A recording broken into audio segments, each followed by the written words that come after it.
সুপ্রিয় অষ্টম শ্রেণীর শিক্ষার্থীরা সকলে কেমন আছো? আশা করছি ভালোই আছো। তো আজকে আমরা জীবন জীবিকা বিষয়ে ব্যবসায় আইডিয়া বানাই এই অধ্যায়টির ছকগুলি পূরণ করব।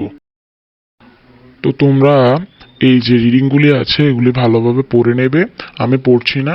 দেখো 62 পৃষ্ঠার শেষের দিকে একটি দেখো দলগত কাজ আছে। তোমাদের অভিজ্ঞতায় নিজেদের এলাকার যেসব ব্যবসা সম্পর্কে ধারণা আছে তার একটি তালিকা তৈরি করো।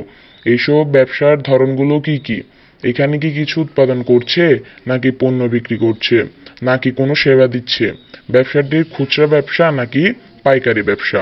তো এই যে এখানে কয়েকটা প্রশ্ন আছে, এটার আলোকেই মূলত পরের পৃষ্ঠায় যে ছকটা আছে 63 পৃষ্ঠার সেই ছকটা পূরণ করতে হবে। দেখো স্থানীয় ব্যবসার ধরন, ক্রম, ব্যবসার নাম, প্রতিষ্ঠানের নাম, ব্যবসার ধরন।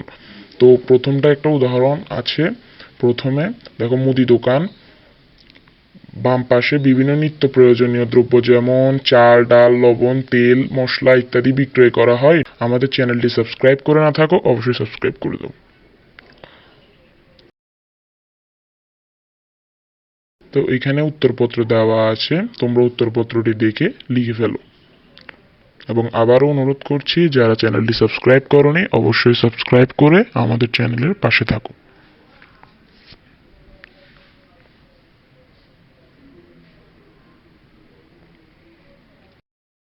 তো আগামী পর্বে আমরা সাক্ষাৎকারের নমুনা, স্থানীয় বাজার পর্যবেক্ষণের জন্য সাক্ষাৎকার যে ছকটি আছে সেই ছকটি পূরণ করব। তো সকলে ততক্ষণ পর্যন্ত ভালো থাকবে, সুস্থ থাকবে।